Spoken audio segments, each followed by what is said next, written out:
Before this story begins, take 1 second. If you care about real history, hidden truths, and stories they never taught you in school, hit like, write your thoughts in the comments, share this video, and subscribe to the channel so these stories never disappear.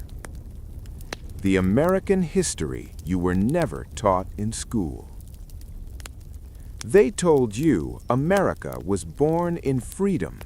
They told you the founding fathers were united by liberty. They told you progress came naturally, peacefully, and honestly. But what if the real story, the one buried under textbooks, erased from classrooms, and locked behind classified stamps, tells a very different truth? What if the United States you think you know was built not only on ideals, but on secret deals, hidden wars, silenced voices, and carefully rewritten history? This is not conspiracy. This is documented history. And once you hear it, you will never look at America the same way again. Chapter 1. The country that was never meant for everyone. In 1776, America declared independence. But independence for whom? When the Declaration of Independence declared that all men are created equal, nearly 20% of the population was enslaved. Women couldn't vote. Native Americans weren't considered human under the law. Black people were counted as 3/5 of a person, not morally, but politically, to increase white political power. This wasn't a flaw, it was a design. Many founding fathers, Washington, Jefferson, Madison, were slave owners who publicly condemned tyranny while privately profiting from human bondage. Thomas Jefferson wrote about liberty by day and ordered the whipping of enslaved children by night. This contradiction wasn't accidental. It was America's original compromise. Chapter 2. The first great American lie, manifest destiny. You were taught that America expanded westward because of courage, destiny, and opportunity. What you weren't taught is that manifest destiny was propaganda. Behind that beautiful phrase was genocide. Between 1776 and 1890, over 10 million Native Americans died from forced removals, massacres, starvation, and disease, often encouraged or intentionally spread. The Trail of Tears wasn't an unfortunate chapter. It was federal policy. Entire nations, Cherokee, Choctaw, Lakota, were removed at gunpoint so land could be sold to white settlers and corporations backed by government power. Gold was discovered, treaties were ignored, promises were broken, and when Native Americans resisted, they were labeled savages. History didn't forget them. History erased them. Chapter 3. The war that made the rich richer. The Civil War is taught as a moral battle, North versus South, freedom versus slavery. But there is a hidden layer. While soldiers died by the hundreds of thousands, Northern industrialists made fortunes. Banks financed both sides. Factories sold weapons to the Union at inflated prices. Railroad tycoons expanded their empires on wartime contracts. And after the war, slavery was legally abolished, but economically reborn. Through black codes, sharecropping, and prison labor, former slaves were forced back into near slavery. Private companies leased prisoners from the state and worked them to death. It was legal, it was profitable, and it lasted well into the 20th century.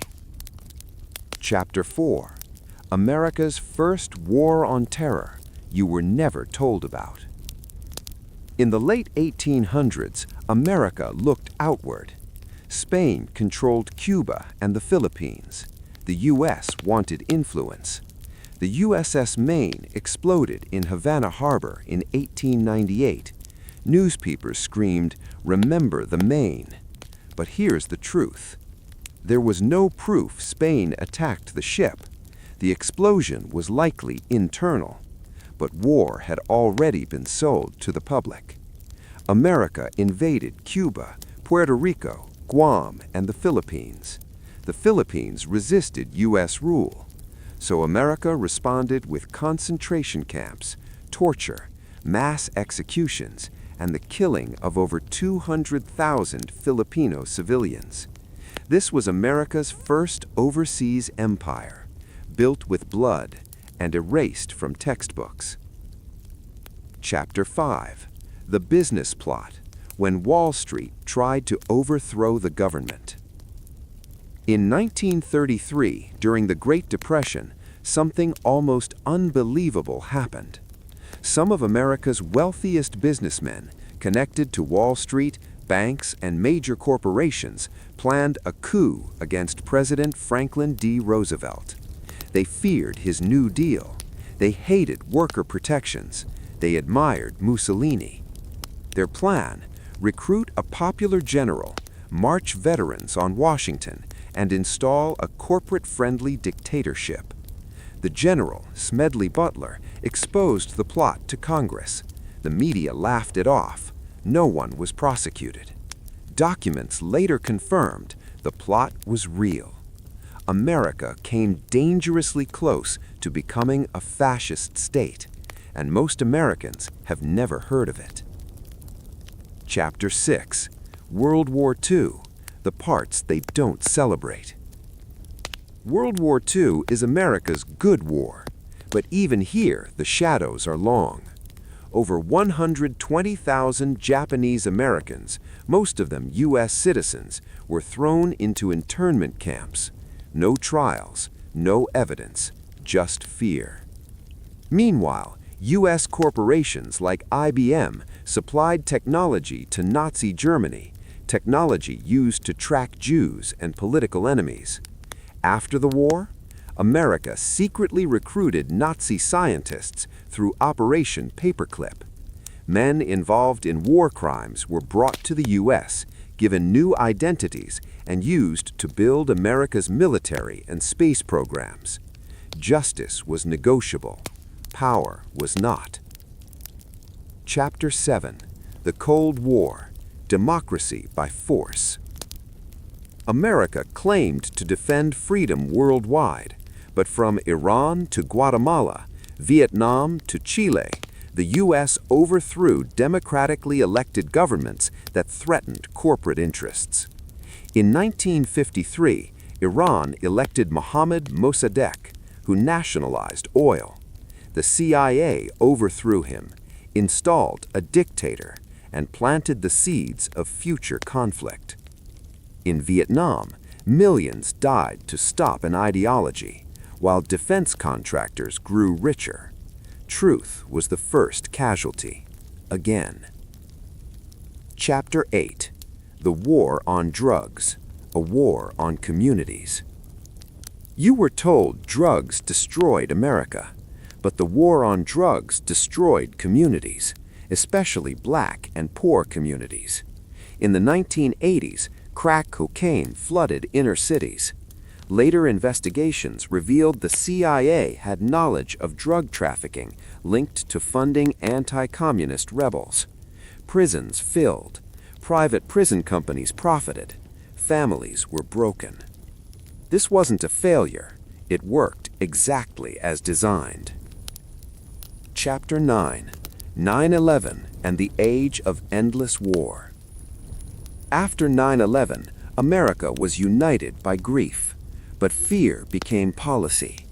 Weapons of mass destruction were claimed. None were found.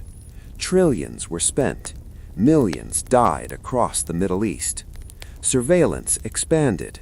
Privacy vanished. Wars never ended. Defense contractors flourished.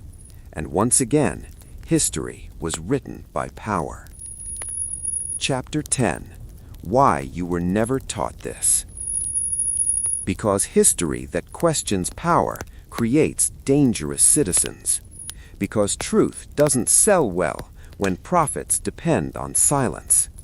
Because schools teach pride, not accountability. But real patriotism is not blind loyalty. It is the courage to face truth. Chapter 11.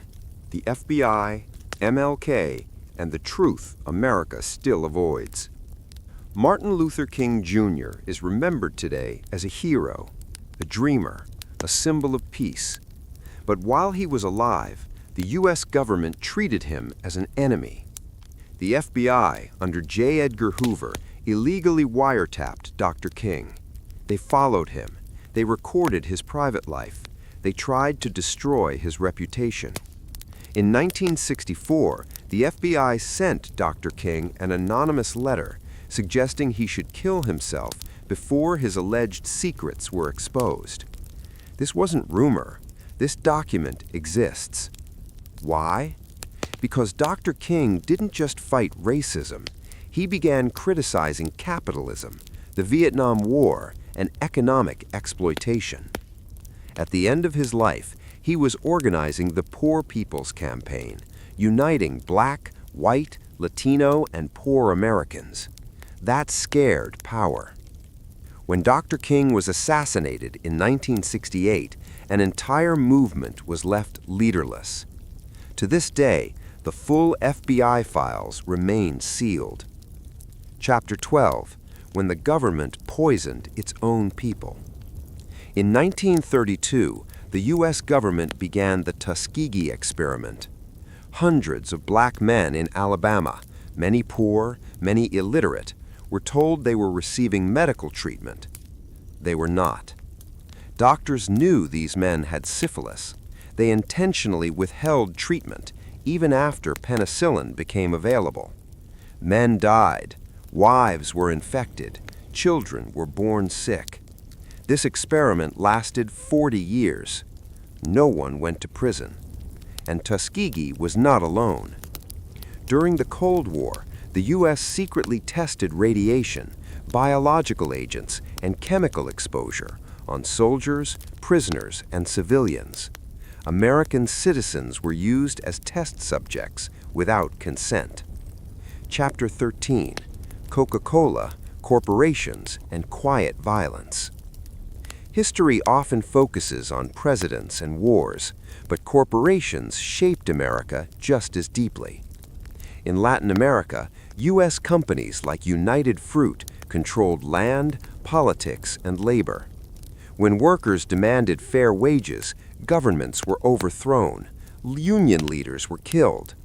In Colombia, Coca-Cola bottling plants were linked to paramilitary violence against union organizers. Workers disappeared. Corporations denied responsibility. Governments looked away. Profits remained clean. Blood stayed hidden. Chapter 14. The education system that was never neutral. American schools were not designed to teach critical thinking. They were designed to teach obedience. After World War I, industrial leaders pushed for standardized education, not to create thinkers, but workers. History books softened crimes, omitted labor massacres, ignored socialist movements. Events like the Ludlow Massacre, where women and children were killed by company-backed forces, were quietly removed from curricula, because a population that knows its past asks dangerous questions. Chapter 15. The CIA and the media, a silent partnership. During the Cold War, the CIA ran Operation Mockingbird. Journalists were recruited, editors were influenced, stories were shaped. Major newspapers and TV networks, unknowingly or knowingly, echoed government narratives. Wars were justified, coups were sanitized, atrocities were reframed as interventions. Freedom of the press existed, but not always freedom of truth. Chapter 16. Silicon Valley's military roots. The tech giants of today were born from military contracts. The Internet itself was a Pentagon project. Surveillance technologies first used overseas came home. Facial recognition, data collection, behavior tracking. What began as national security became corporate power. Your data became currency. Your attention became profit. And consent became optional. Chapter 17, Mass Incarceration, the New American Caste. America holds 5% of the world's population, but nearly 25% of its prisoners. This didn't happen by accident. Mandatory minimums, 3 strikes laws, private prisons. Entire communities were targeted.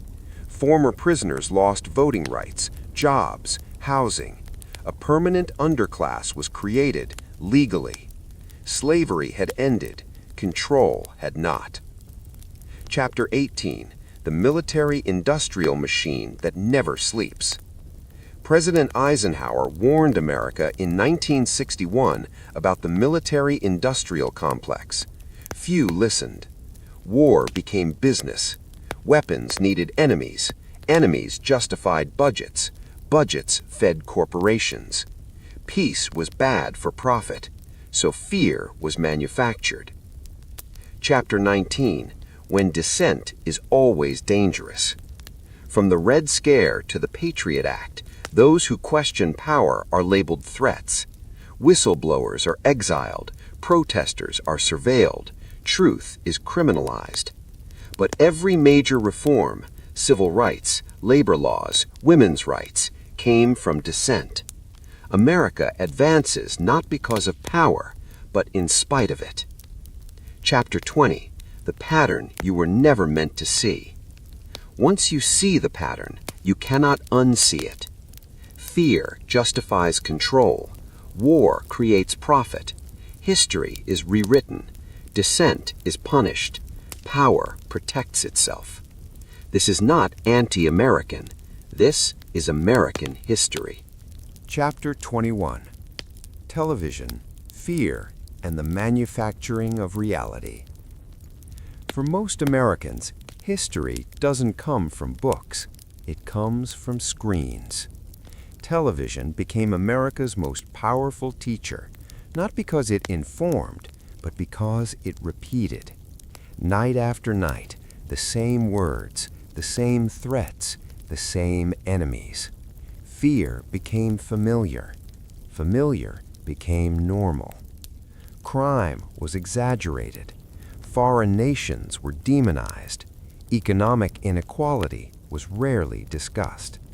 Because a scared population is easier to control than an informed one. Chapter 22, The Gulf of Tonkin, a war built on a lie. In 1964, Americans were told U.S. ships were attacked by North Vietnam in the Gulf of Tonkin. Congress approved war. Millions died. Years later, documents revealed the truth. The second attack never happened. But by then, Vietnam was destroyed. 58,000 Americans were dead, and corporations had already profited. This wasn't a mistake. It was a formula. Chapter 23, Iran-Contra, When Crime Wore a Suit.